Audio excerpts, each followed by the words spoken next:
para ahli, para ulama, para masyayikh, para tokoh masyarakat, para pejabat pemerintah yang hadir, wabil khusus jajaran takmir masjid Raudhatul Qudsi.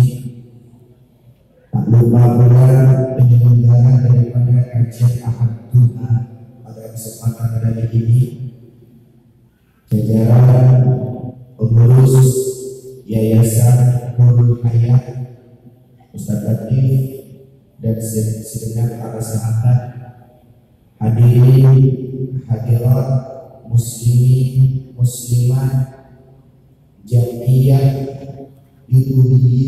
youtubian, facebookian, netizen yang dirahmati Allah Subhanahu wa Ta'ala. Live pada kesempatan hari ini dari akun Nurul Hayat Jember.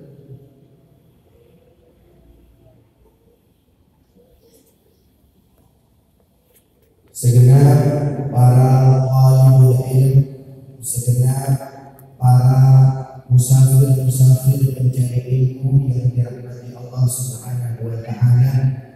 Alhamdulillah, saya oleh sahabat-sahabat sedih dari Nurul Hayat diberikan tema kemerdekaan, karena hari ini adalah momentum bulan Agustus.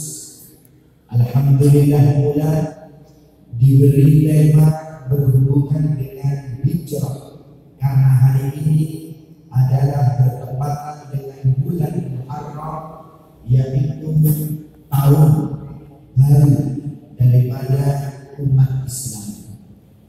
Maka sebelum kita mulai, saya yang pertama memberikan apresiasi sebesar-besarnya kepada Nurul Hayat dan masjid ini, karena telah sudi membumikan sholat duha. Kajian ini namanya adalah kajian Ahad Duha. Tidak masuk insya Allah kecuali pasti sholat duha, kecuali pasti sholat tahiyatul masjid. Padahal sholat zuhur, asar, maghrib, isya, dan subuh sudah sangat berat, tapi kemudian Nurul Hayat mendedikasikan, membumikan sholat yang istimewa sekaligus menjadi kajian, yaitu sholat duha. Mohon maaf, guru kami Maulana Syekh Ahmad Amin bin Sa'duddin bin Muhammad Salim Al-Murad menyampaikan kepada kami, ruas-ruas anggota tubuh kita, bukan mata, bukan telinga, bukan lisan, bukan hidung, bukan perut, dan lain sebagainya. Ruas-ruas yang ada di tangan kita, yang biasanya dibuat berzikir, subhanallah, subhanallah, subhanallah, ketika aku membawa tasbih, ruas-ruas kita ini setiap hari mohon disyukuri. Ruas-ruas kita menagih kepada kita, bersyukurlah. Aku ingin disyukuri, padahal ruas-ruas bukan mata yang memandang, bukan lisan yang berbicara, bukan telinga yang mendengar. Hanya ruas-ruas mengajukan kepada diri kita, bersyukurlah aku diciptakan, kata ruas-ruas. Maka ulama mengatakan, tak bisa kita menyukuri mata kita, tak bisa kita menyukuri telinga kita, tak bisa kita menyukuri pandangan, lisan, pendengaran, dan semuanya, kecuali orang yang mendirikan salat duha. Maka ruas-ruasnya berterima kasih, maka perutnya berterima kasih, maka jari-jari kakinya berterima kasih, maka semua bulu anggota badannya, rambut-rambutnya berterima kasih. Kalau kita menyukuri mata, mohon maaf, ada yang menyukuri mata, yaitu dengan tak memandang sesuatu yang maksiat, tapi menggunakannya memandang Al-Quran, memandang orang tua kita. Ada hal yang ketika memandang kita mendapatkan pahala. Yang pertama adalah memandang Ka'bah. Orang yang memandang Ka'bah menyukuri maka mendapatkan pahala. Berapa? Di haulal Ka'bah Di sekitar Ka'bah terdapat 120 pahala. 20 pahala hanya dengan melihat. Melihat Ka'bah mendapatkan 20 pahala. 40 pahala yang sholat di sekitar Ka'bah. 60 pahala yang tawaf di sekitar Ka'bah. Maka hanya dengan melihat, sama dengan hari ini, pagi ini, hari ini kita mampu melihat daripada Ka'bah al-Musharrafah yang berada di Makkahul Mukarramah. Kami panjenengan melihat Baitullah di Raudhatul Qudus, sejuk rasanya, senang hati kita. Kenapa? Begitu melihat Baitullah ada rasa syukur di mata kita. Yang kedua, melihat kepada orang tua kita. Maka kita ini disyukuri. Seandainya bersuara maka kita mengatakan, kalau engkau tak bisa melihat Ka'bah, maka lihatlah ayah dan ibu. Lihatlah pipinya yang dahulu pipi yang kencang, sekarang menjadi pipi yang keriput karena kerja keras dari mereka, karena berkorban daripada engkau. Maka ketika melihat kedua orang tua kita, pahala yang kita ambil. Yang ketiga, melihat kepada guru kita. Pada kajian Ahad Tuhan secara rutin, lembaga Nurul Hayat bekerja sama dengan Masjid Raudhatul Qudus, kemudian mendatangkan para habaib, mendatangkan para ulama datang ke sini apa? Untuk panjenengan lihat bersama-sama, untuk panjenengan tahap bersama-sama, untuk panjenengan beri daripada manfaat menjemuri mata.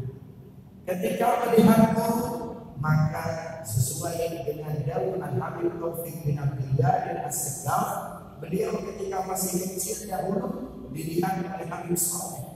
Hanya dengan dilihat oleh Habib Saleh, beliau merasa futuh, terbuka hati semenjak pernah dilihat oleh Habib dan para alim ulama. Maka kita berkumpul, didatangi para awliya, didatangi para ulama, para habib. Apabila melihat kepada kita melihat kepada mereka, ada anugerah yang akan kita dapatkan. Amin Allahumma amin. Yang keempat, suami yang melihat istrinya dan istri yang melihat suaminya. Panjenengan pulang dari kajian Ahad Tuhan, pandanglah suaminya. Panjenengan hadir suami-suami ketika pulang, pandang istrinya. Lalu peganglah kepalanya dan dihadiri bila dihadiri. Ini adalah pahala yang disyukuri oleh mata kita, lisan kita, telinga kita. Kita syukur semua, tapi satu persatu tak bisa kita lakukan kecuali dengan mendirikan sholat duha sampai ruas-ruas tangan kita akan bersyukur di hadirat Allah Subhanahu wa Ta'ala. Maka dengan demikian, materi pertama hari ini, hijrahlah menuju sholat duha. Merdekakanlah kehidupan kita dengan sholat duha. Merdeka bukan hanya merdeka dari peperangan. Merdeka bukan hanya merdeka menjadi pahlawan karena ada ghazawat, karena ada pertempuran fisik, bukan.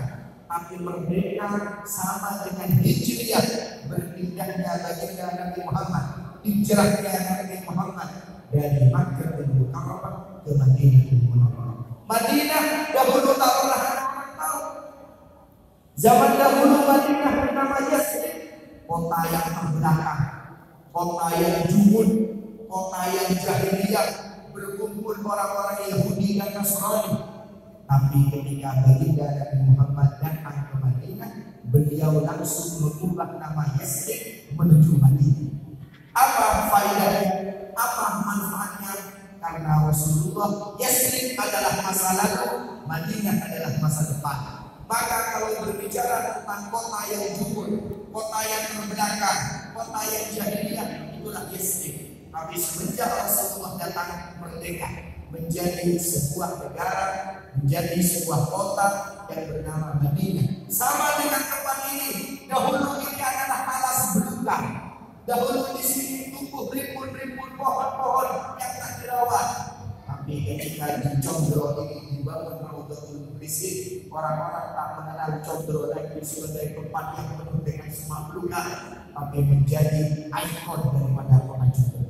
Menjadi sebuah masjid yang tersohor, menjadi masjid 20 masjid istimewa yang ada di Indonesia, yang ada di internet saya pernah Kenapa? Karena hijrah, karena merdeka mampu mengubah hati.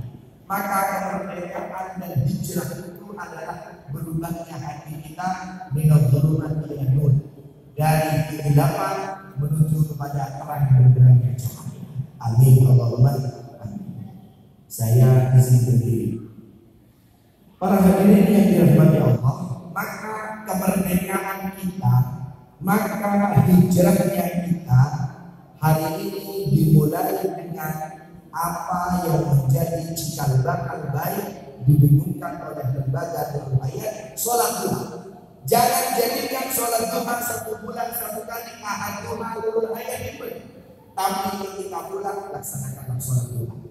Saya mau bercerita sebuah kisah spektakuler tentang sholat duha agar menjadi bekal panjenengan merdeka di dalam keluarga.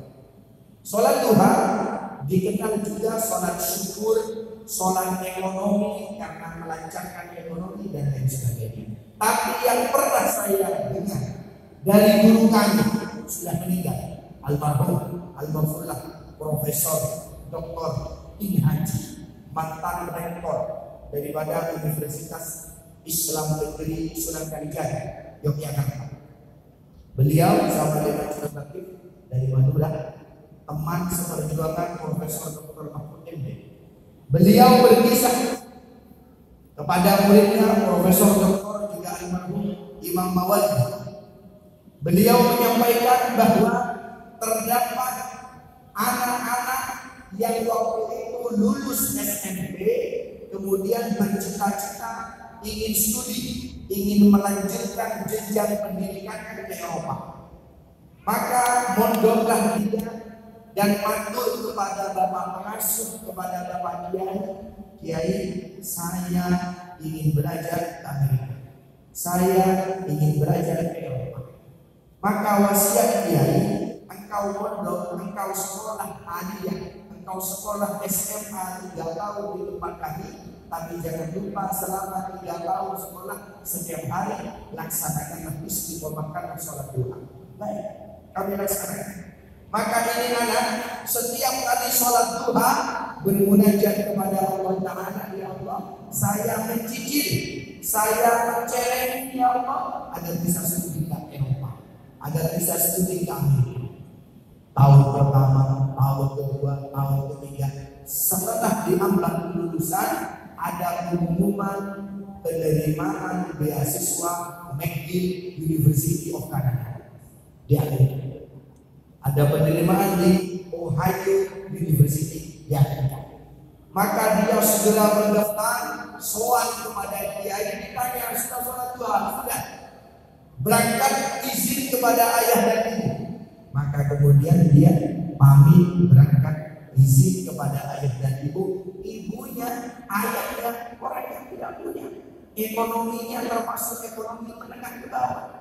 Maka untuk biaya ujian ke Jakarta, untuk naik bis ke Jakarta, untuk registrasi pendaftaran di Jakarta, untuk proses di kedutaan yang ada di ibu kota, ayahnya rela menjual sepeda motor yang digunakan sebagai transportasi ojek.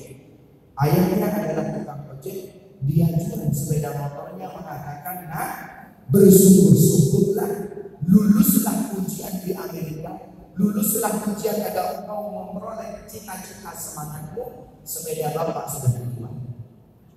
Berangkat, ketika berangkat, alhamdulillah mengikuti ujian lisan, alhamdulillah mengikuti ujian tulis, alhamdulillah mengikuti serangkaian ujian-ujian. Ternyata setelah 3 hari muncul pengumuman yang diterima dan ditolak. Nama daripada sahabat kami ini bukan termasuk nama yang diterima di McGill University. Namanya termasuk nama yang ditolak. Namanya nama yang disingkirkan oleh panitia. Namanya menjadi nama yang mandul, tidak diterima oleh kampus. Maka dia langsung mengingat kepada ayahnya yang telah menjual satu-satunya sepeda motor untuk digunakan ojek setiap hari. Ayah, bagaimana kami pulang membawa kabar kami tak lulus? Betapa kau akan kecewa kepada kami. Ingat kepada gurunya, ingat kepada pengasuhnya. Kiai kami menyampaikan sholat duha 3 tahun, kami sudah istiqomah. Sholat duha kami tak pernah berhenti, kami disiplin, tapi kami masih tetap halus. Maka dia telepon kepada keluarganya, wahai ayah, wahai ibu, alhamdulillah kami hanya datang ke duta besar di Jakarta, tak berangkat ke tanah negeri Bapak Sam, tak berangkat ke Amerika karena kami tak lulus.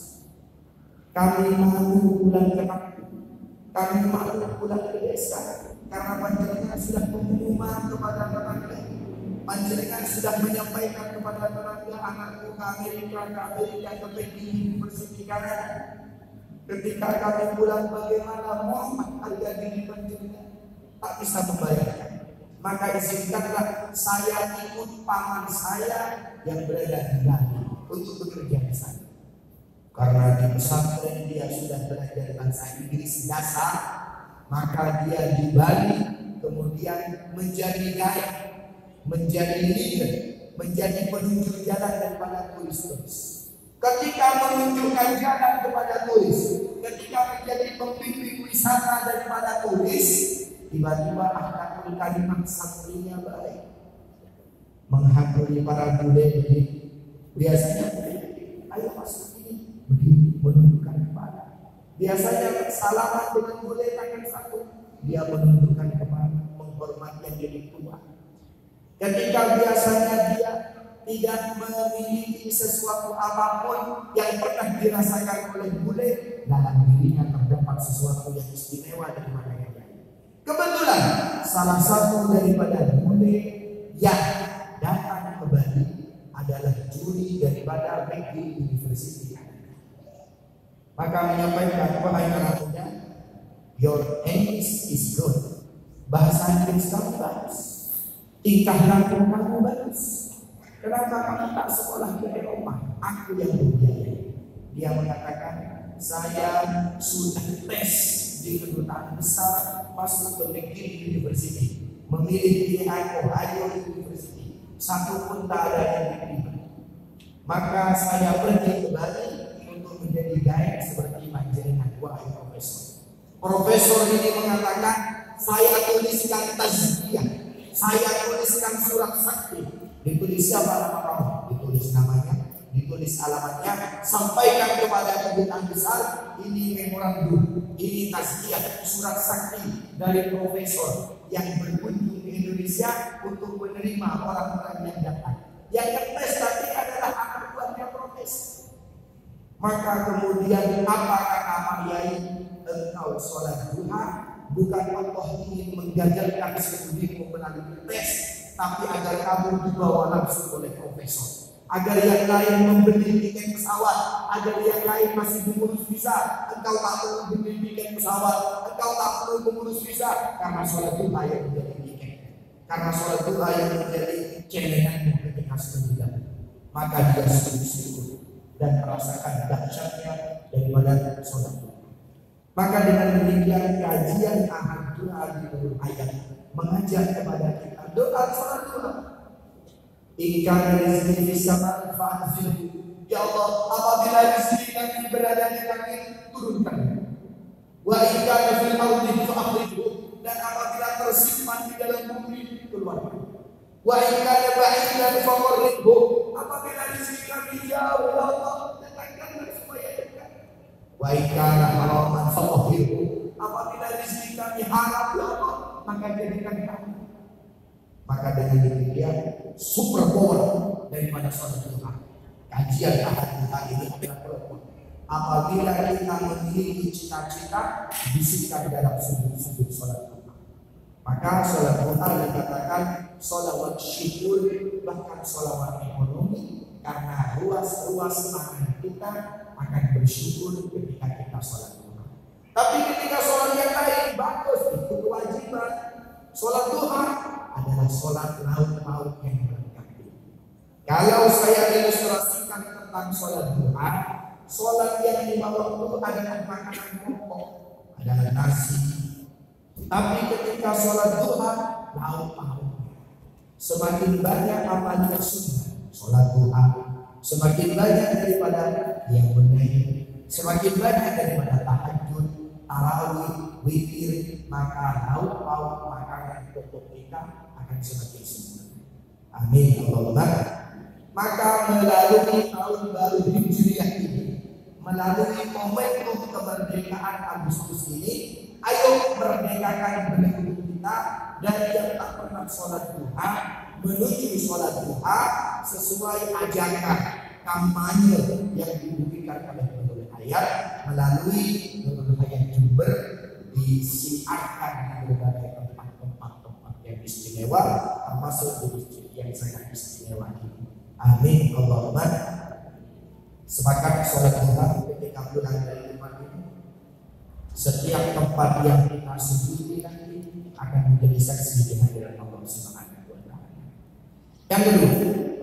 Yang kedua, kenapa tahun baru Islam diadakan pada bulan Muharram, bukan Syawal, bukan Rabiul Awal, bukan Rabiul Akhir, bukan Syawal, bukan Ramadan? Kenapa yang dipilih adalah Muharram? Saya sampaikan kisahnya agar berjalan mengingat. Tak kalah dengan Januari, mohon maaf, muda-mudi ketika tanggal 1 Januari berkumpul di akhir-akhir, berkumpul di lapangan, berkumpul di tempat keramaian, membunyikan knalpot sepeda motor mereka, arak-arakan terjadi. Tapi ketika tahun baru Islam, mana pemuda-pemudi Islam? Padahal mereka tak paham. Sesungguhnya mereka yang merayakan tahun baru Masehi dinamakan Masehi, tahun baru Masehi, tahun 2022 seperti kesempatan hari ini. Kenapa Januari? Sebelum kita berbicara tentang Islam, berbicara tentang Masehi agar tidak pincang Masehi dan Hijriah atau Hijri. Bagaimana? Di Romawi Yunani terdapat dewa yang namanya adalah Dewa Janus. Dewa siapa? Dewa Janus wajahnya 4. 1 di depan, 1 di belakang, 1 di kanan, 1 di kiri. Akan datang setiap tanggal 1 Januari di perubahan tahun untuk mencari korban-korban, untuk mencari mangsa-mangsa di zaman Romawi Yunani. Kecuali orang yang di depan rumahnya terdapat api yang menyala. Bagi orang Yahudi, orang Romawi Yunani, api yang menyala atau trompet yang dibunyikan. Maka tradisi orang-orang Romawi Yunani ketika masuk tahun baru menyalakan api, dibuat pelecah. Sekarang orang-orang Islam juga menggunakan petasan. Tanpa terasa mereka ikut budaya orang-orang Barat. Tahun baru menyalakan mercon. Padahal dahulu mereka ketika menyalakan petasan tujuannya adalah agar selamat daripada janus. Sekarang betapa banyak anak-anak muda yang menyalakan mercon di kota. Karena apa sejarah? Betapa banyak ketika akhir Desember jualan trompet.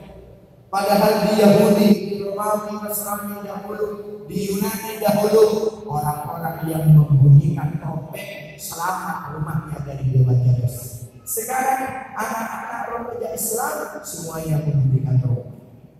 Anak-anak tanpa tahu itu adalah jebakan daripada menyelamatkan diri daripada Janus yang kemudian diambil namanya menjadi Januari. Islam bagaimana? Seorang gubernur namanya adalah Abu Musa al-Ash'ari. Siapa namanya? Abu Musa al-Ash'ari. Ketika Khalifah Umar bin Khattab menjadi presiden, maka Abu Musa al-Ash'ari kirim surat, wahai Khalifah Umar, kami gubernur Islam. Ketika surat menyurat tak punya tahu. Orang Yahudi, orang Nasrani, orang Romawi, orang Yunani, orang Mesopotamia, Mesir, orang Tiongkok kirim surat punya tahun sekian. Orang Islam wahai Khalifah tak punya tahu. Nabi Muhammad lahir tahun berapa? Nabi Muhammad lahir tahun berapa? Tak ada yang tahu. Tahun berapa Nabi Muhammad? Tahun gajah. Tidak ada nominal angka. Kenapa? Karena saat itu apabila ada peristiwa maka dijadikan peristiwa itu sebagai tahun. Ketika Nabi Muhammad lahir, pasukan Abraha menyerang Ka'bah membawa gajah, maka dinamakan sebagai tahun gajah. Ada tahun kesedihan, tahun ada banyak yang wafat, ada banyak yang meninggal, ada banyak yang menjadi syahid, maka tahun tersebut dinamakan Amul Husain, tahun kesedihan. Tak ada nominalnya. Ada perang dunia dinamakan Amul Ghazawat, tahun peperangan. Tak ada nominal. Maka kata Abu Musa Asy'ari, beliau mengatakan, kami malu ketika ini surat bagaimana? Tak pernah tahu. Masa ditulis tahunnya? Masa ditulis Amul Ghazawat? Masa ditulis bagaimana? Maka Sayyidina Umar bin Khattab memimpin rapat paripurna, mengumpulkan sahabat-sahabat semua dan mengatakan, ayo kita buat tahun baru Islam. Bagaimana? Ada yang usul, bagaimana kalau tahun baru Islam diambilkan dari kelahiran Nabi Muhammad, yaitu Rabiul Awal, 12 Rabiul Awal, tahun baru Islam. Orang-orang yang enggak bisa. Jangan, kenapa? Khawatir disangka meniru Masehi. Nabi Isa lahir 2022 tahun yang lalu. Kalau kita ambil Nabi Muhammad, berarti kita dianggap meniru Masehi. Jangan, kami tak setuju. Ada yang usul, bagaimana kalau diambil dari turunnya Al-Quran, bulan Ramadan, nuzulul Quran? Jangan. Kenapa? Seperti orang-orang yang menyembah api, mereka juga punya tahun baru sesuai kitab suci mereka dulu. Dianggap meniru lagi. Jangan. Terus kapan? Diambil dari wafatnya Nabi Muhammad. Jangan. Kenapa? Ketika Nabi Muhammad wafat, umat Islam yang merayakan tahun baru Islam seharusnya sedih, malah bergembira. Jangan. Lantas kapan? Maka Sayyidina Ali bin Abi Thalib, Sayyidul Masyariq wal Magharib, beliau usul bagaimana kalau diadakan tahun baru Islam sesuai dengan hijrahnya Nabi Muhammad dari Makkah ke Madinah. Kenapa? Karena di hijrah ini minal dhulumati ila nur, merdeka. Islam merdeka. Islam yang dahulu ditindas di Makkah, ketika pindah ke Madinah menjadi cahaya yang baru. Semuanya langsung menerima baik. Tahun baru Islam dimulai Muharram, dimulai hijrahnya baginda Nabi Muhammad. Walaupun sebenarnya hijrahnya adalah Rabiul Awal. Ketika Nabi Muhammad datang kepada Madinah, Yathrib, kepada kota suci Madinah, Islam, Nasrani, Yahudi, semuanya menyambut dengan berkata, "Tala'al badru 'alaina." Telah terbit rembulan di wilayah kami. Siapa? Baginda Nabi Muhammad. Maka kemerdekaan daripada hijrah, daripada tahun baru Hijriah muncul daripada hari tersebut. Dan hari ini kita harus memindahkan bulan kemerdekaan di dalam hati kita melalui kampanye salat duha. Dan yang kedua, tak luput dari masjid. Tak luput dari masjid. Negara yang baik adalah negara yang sholat subuhnya selama sholat Jumat. Sekali lagi saya ulangi, negara yang baik adalah negara yang sholat subuhnya selama sholat Jumat. Coba kita lihat ke rumah kita masing-masing. Sholat subuh di musola kita, sholat subuh di masjid kita, apakah sudah selama sholat Jumat? Sholat subuh tadi di Raudhatul Berisik berapa sholat? Apakah sama ramainya dengan sholat Jumat di sini? Maka ada sebuah kota yang tatanan jam kerjanya diubah dan ini menjadi kota terbaik sedunia sekarang. Bagaimana? Cek log pegawai, masuknya pegawai bukan jam 7 tapi bersama dengan adzan sholat subuh. Langsung itu. Cek log masuk kantor bersama dengan sholat subuh. Sehingga apa? Semua karyawan ketika masuk ke kantor, yang pertama dilakukan adalah spirit sholat subuh. Masjidnya ramai. Sebelum subuh sudah datang semua pegawai-pegawai. Sekolah masuknya bukan jam 7, kapan? Ada sholat subuh. Sehingga anak-anak kecil di negara tersebut tak ada satupun yang tak sholat subuh dari tingkat TK sampai perguruan tinggi. Kenapa? Masuknya sholat subuh. Sholat subuh. Biasa. Kalau di sini, alhamdulillah. Ketika sholat subuh tidur subuh. Maka negara ini, kota ini menjadi kota terbaik di dunia karena meramaikan daripada sholat. Istirahat langsung sholat subuh. Masuk sholat subuh, aktivitas seperti yang lain. Begitu jam 8 istirahat tengah hari, sholat duha baru boleh istirahat. Masya Allah, ekonominya lancar. Di negara ini, negara yang ketika adanya ibu hamil, jadinya sudah ditanggung oleh negara. Ketika ada orang menikah, maka rumahnya bukan 0%, tapi disediakan rumah. Ketika ada orang lulus daripada college atau university atau jamiah, maka disediakan kendaraan untuk aktivitas bekerja. Kalau di sini, alhamdulillah 0% yang nikah. Kenapa hebat?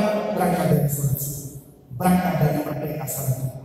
Saya sering menyampaikan, orang kuat bukan orang yang mampu mengangkat batu. Orang kuat bukan orang yang mampu mengangkat beratnya beban. Tapi orang kuat adalah orang yang mampu mengangkat selimutnya di waktu sholat subuh. Karena itu yang terbaik. Maka ayo merdekakan kehidupan kita melalui semangat kemerdekaan. Suatu hari di masa seorang khalifah di Baghdad, malam hari khalifah tak tidur. Malam hari sampai dini hari khalifah tak tidur. Maka beliau khalifah mengambil kuda, dari garasinya mengambil kuda. Di atas kuda ini beliau beri gandum-gandum. Di atas kuda ini beliau beri daging-daging. Beliau beri sayur-sayur. Ajudan bertanya, wahai khalifah, mau dikemanakan ini kuda dengan gandum, dengan sayur, dengan daging? Khalifah menjawab, aku tak bisa tidur. Aku akan berjalan di belakang kuda, kemanapun kuda datang, kemanapun kuda berhenti, aku akan berhenti dan membagikan daging-daging ini kepada orang yang ada di sana. Baik, kudanya dipukul. Ketika kudanya berjalan, maka tiba-tiba kuda ini berhenti di sebuah masjid. Maka khalifah heran, kenapa kuda ini berhenti di masjid? Apakah ada orang di sana?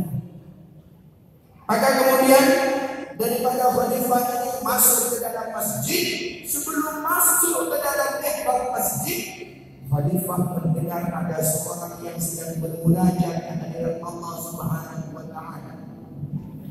Ada jamaah yang duduk di depan, selesai sholat berdoa kepada Allah. Bunyi doanya seperti ini, ya Allah, telah datang kami kepada rumahmu tadi pagi, mengaku tidak makan 3 hari 3 malam, sedangkan kami hanya tak makan sehari, dan kami punya sisa makanan 1 porsi yang sebenarnya adalah untuk kami dan anak-anak kami. Karena kami kasihan kepada pengemis ini, ya Allah, maka 1 porsi ini kami berikan kepada mereka. Kami berikan kepada pengemis dan keluarga. Apabila pengemis ini datang ke rumahku dan akan memberikan apa yang kami punya, maka ya Allah, sekarang aku datang ke rumahmu, aku mengemis di rumahmu, ya Allah. Betapa banyak keberatan, betapa banyak kesulitan, betapa banyak sebuah masalah dalam hidup. Dia berdoa, ya Allah, maka Engkau yang Maha Tangga melihat pengemis datang ke rumahmu, berilah apapun yang Kau punya kepada aku, ya Allah. Aku tak punya pekerjaan, aku tak punya makanan, maka kalau pengemis tadi datang ke rumahmu, aku beri belas kasih. Hari ini aku tunggu belas kasih dari Engkau. Panjenengan kalau punya masalah, lagi di masjid apalagi di rumah orang tua. Panjenengan kekurangan finansial, panjenengan lagi ke masjid apa terbang. Panjenengan membawa apa? Orang ini tak datang ke rumah orang tuanya, tak datang ke rumah sanak familinya, tapi datang ke masjid memohon kepada Allah Ta'ala. Karena dia tahu ini yang punya Baitullah, ini yang punya segala kuasa. Maka walhasil khalifah ini kemudian menurunkan daging-dagingnya, mengeluarkan sayur-mayurnya, mengeluarkan daripada gandum-gandumnya, dan mengatakan kepada ajudan, aku tak bisa tidur malam ini karena jeritan doa. Maka aku seorang khalifah mengambil bitokoh itu kaguna, mengatakan kepada orang tadi setelah salaman, wahai di sana ini bitokoh, ini kaguna.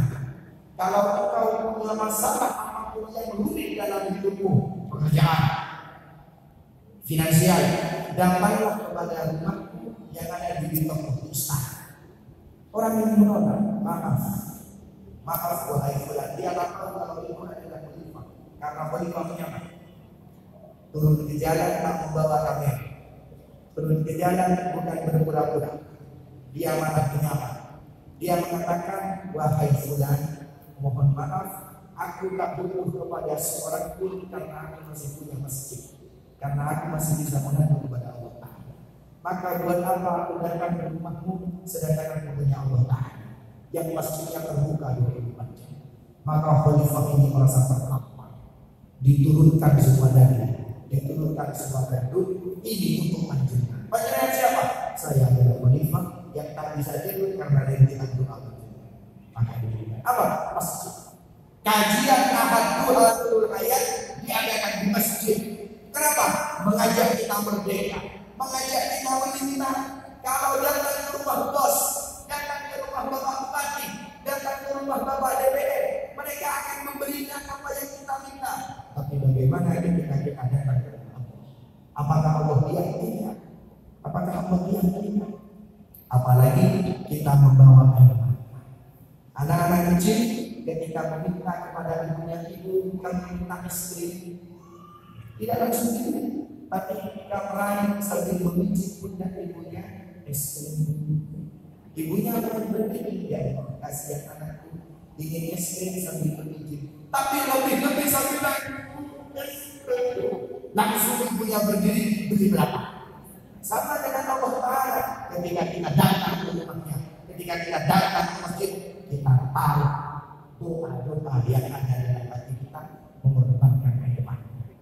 Bahkan air mata yang mengalir karena khauf dan roja dapat memadamkan api neraka. Maka ketika kita mendoakan orang tua kita, kita mendoakan guru-guru, anak-anak kita, keluarkan air mata kita taruh kepada Allah Ta'ala. Ya Allah, sebagaimana air mata ini mengalir, maka kabulkanlah hajatnya. Amin. Allahumma. Saya lihat hujan dulu. Tadi Ustaz Arif menyampaikan kepada saya, Ustaz, durasinya berapa? 40 menit. Alhamdulillah sudah sesuai dengan kurikulum Mekili University, sudah sesuai dengan kurikulum Al-Azhar ini, sudah sesuai dengan Jamiah Islamiyah. Satu silabus pelajaran durasinya adalah 40 menit. Kenapa? Kalau lebih dari 40 menit, orang yang ada di sini, rohnya pulang semua.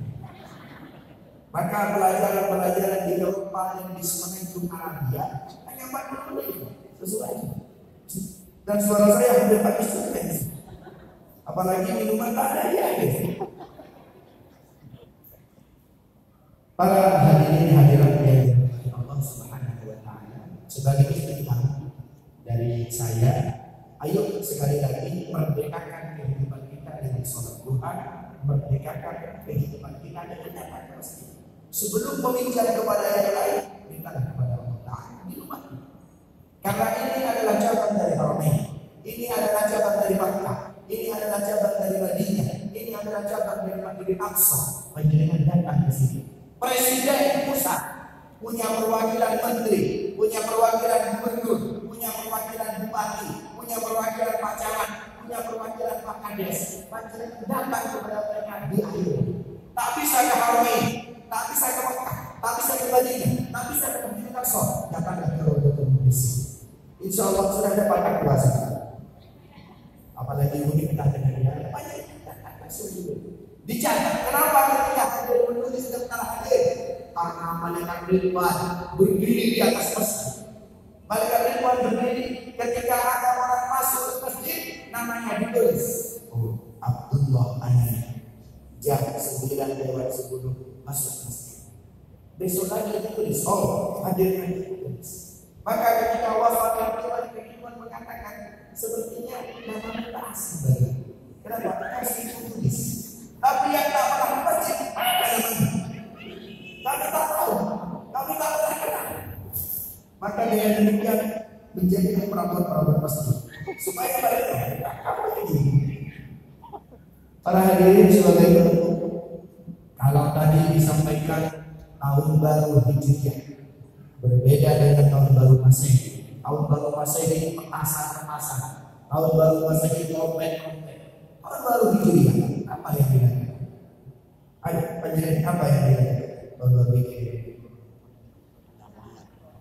sedekah lagi, berpuasa lagi, menyentuhnya anak yatim lagi, sholat sunnah terakhir apa lagi?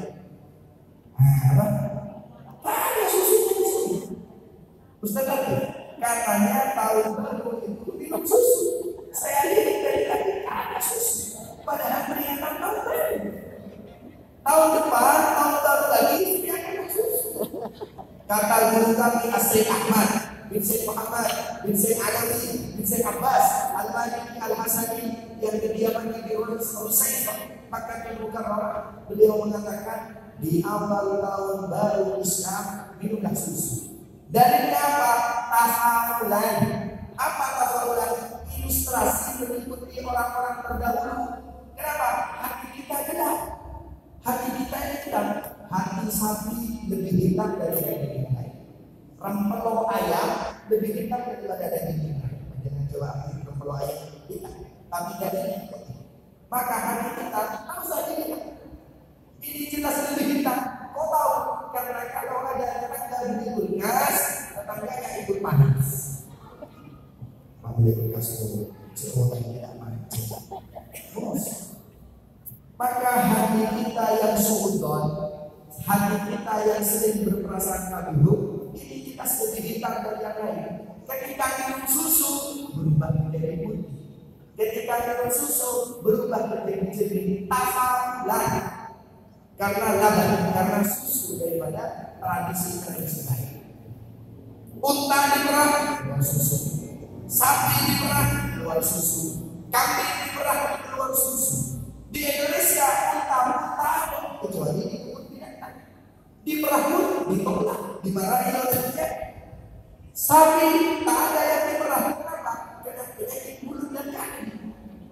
Ada yang mau disedoro susu sapi.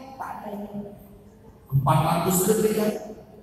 Kambing-kambing etawa tak ada pula yang mau akan kena penyakit. Maka kemudian Ahmad Syah Jalan dikatakan Ahmad Syah Jalan dari Nasirabad ketika pertama kali berdakwah Islam di awal tahun baru Muharram menyampaikan minumlah susu. Kemudian Syekh Syah Jalan Ahmad Syah Jalan punya keturunan namanya Sayyid Jumadil Kubro, makamnya berada di daerah Mojokerto, menyebarkan agama Islam di Nusantara. Minum susu tapi tak ada susu. Ini seperti sekarang. Sayyid Jumadil Kubro punya anak namanya Maulana Malik Ibrahim As-Samarqandi, makamnya berada di perbatasan Tuban dan Gresik. Juga mengajarkan minum susu, tapi tak ada susu. Putranya lagi Maulana Rahmatullah Sunan Ampel mengajarkan minum susu, tak ada susu. Tak ada. Anaknya lagi Majid Ibrahim atau Sunan Bonang minum susu, tak ada. Anaknya lagi, saudaranya lagi Raden Qasim Sunan Derajat mengajarkan minum susu, tak ada susu. Muridnya Ustaz yang mengajarkan, tapi tak ada. Maka kemudian karena di Jawa tak ada susu, diganti oleh para sahabat menjadi bubur susu. Menjadi apa? Kata Madura yang warnanya putih. Karena tak ada berubah kubur. Setelah ini susunan kubur pun kenapa? Supaya yang makan daripada kubur atau tajin yang putih warnanya hatinya hitam berubah menjadi putih. Amin Allah. Ibu-ibu sudah buat tajin surga. Sebenarnya namanya adalah kubur Asyura. 10 Asyura 10. Tapi orang Jawa sulit mengatakan Asyura menjadi surah. Selesai. Orang Madura sulit mengatakan Asyura surah. Selesai. Maka diberikan daripada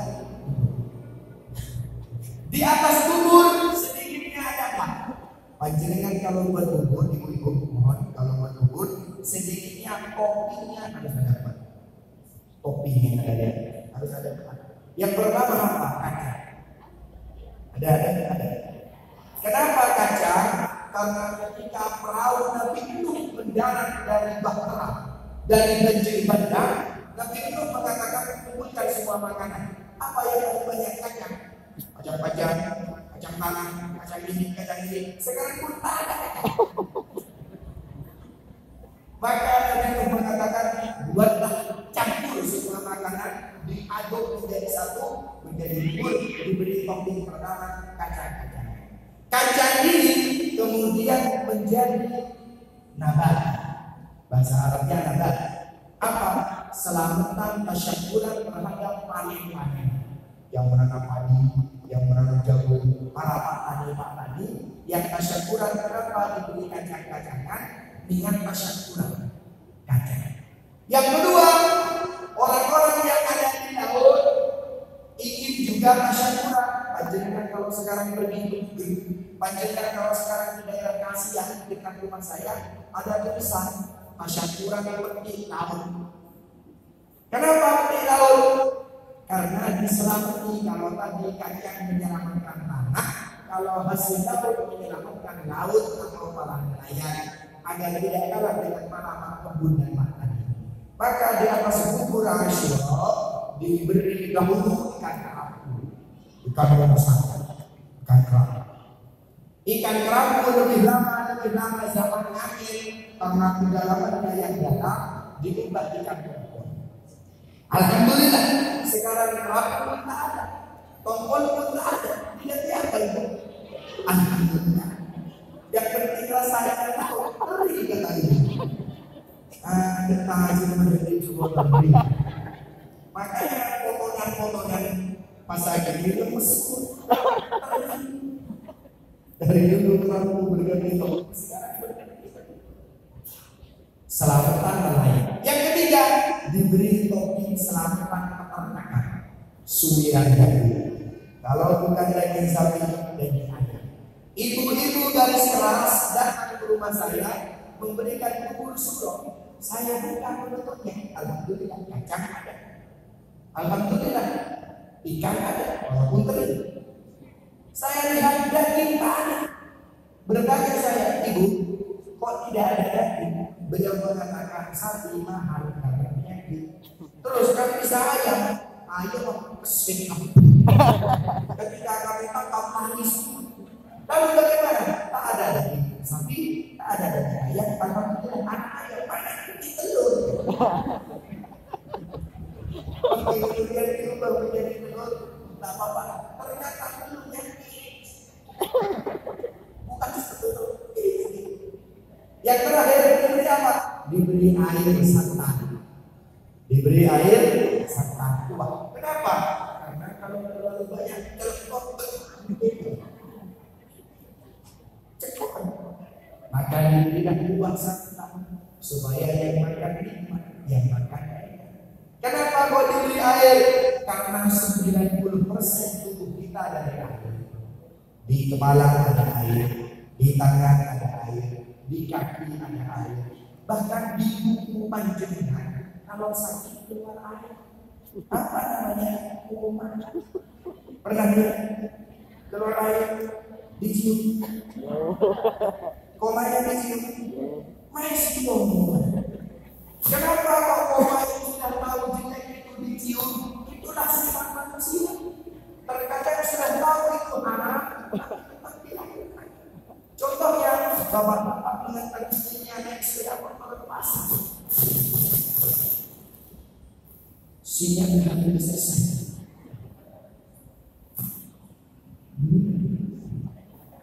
Maka kemudian emak-emak memegang daripada suaminya. Setelah dipegang suaminya berpapasan dengan wanita lain. Yang diambil aja. Kira-kira diri apa lagi? Suaminya menangis semua. Bapak-bapak diam saja karena ada di tekanan begitu. Langsung dibicara, bos, saya begini gitu. Suaminya mengatakan, dibiarkan memang ini berdosa. Asal sudah tahu sama seperti koma, sudah tahu, tapi manusia sudah tahu apa kadang dilakukan. Saya tanya, bapak-bapak, kalau panjenengan beli rokok, uang kembaliannya lebih dikembalikan apa tidak? Jangan jawab itu. Ibu-ibu demikian. Kalau bukan habis, sudah mampu, tapi memang tidak. Komposisi air di kepala kita ada apa? Supaya tahu sekalian. Komposisi air di kepala kita ada apa? Yang pertama air pahit. Ada apa ada? Di kepala kita ada air yang rasanya pahit. Mana? Masukkan jari-jari kita diputar. Bahkan setelah kita rasakan rasanya pahit. Kenapa pahit? Alhamdulillah. Seandainya ini manis, betapa banyak semut setiap hari datang ke badan. Maka disyukuri ini pahit yang paling tinggi. Kenapa? Karena hidup tak selalu manis. Hidup pasti ada pahit. Hidup ada perjuangan. Takkan pernah merdeka tanpa ada perjuangan dan pahlawan. Maka yang tertinggi air kita di kepala. Yang kedua, yang sejajar apa? Air asin. Ini air asin di mata kita. Air mata. Rasanya asin. Tahu saya coba manis. Ambil punya kecil lalu kita coba. Kenapa asin? Karena seperti air laut yang apabila air laut itu diam, maka airnya akan berubah menjadi garam. Sama dengan manusia, jangan diam, tapi bergeraklah, berjuanglah, beraktivitaslah. Buktinya kalau panjenengan berhenti tak bergerak, matanya tidur, pagi-pagi keluar darah. Maka kita harus simpel, harus bergerak, ilustrasi. Yang ketiga, ada air apa? Berbeda, bukan pahit, bukan asin, tapi kental. Di mana ya? Kenapa kental? Harus disyukuri. Seandainya ini dibuat cair, pasti kalau tutup bisnis banyak yang dimakan. Maka oleh Allah diciptakan kental supaya kita bisa menahan. Artinya kita punya emosi, kita punya amarah, kita punya sifat yang sembrono, ditahan, muhasabah. Sebagaimana kita menahan. Yang terakhir air tawar, di mana? Di lisan, di mulut kita. Tak pahit, tak asin, tak gula. Kenapa dijadikan tawar? Supaya mulut kita ditekan-tekan, tidak condong kepada sesuatu yang berwarna merah, sesuatu yang berwarna hijau, sesuatu yang berwarna ungu, ditekan-tekan supaya moderat. Tidak ada di pihak itu, tidak ada di pihak itu, kita berbicara. Maka dengan demikian, ayo ketika peringatan tahun baru Islam, minumlah susu. Kalau tak ada susu, maka makanlah bubur. Siapa yang pertama diberi bubur? Suami. Panjenengan pertama diberi bubur suami. Kenapa suami?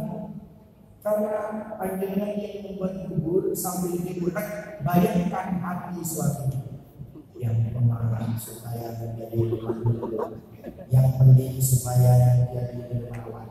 Maka disuguhkan kepada suaminya langsung masuk anak.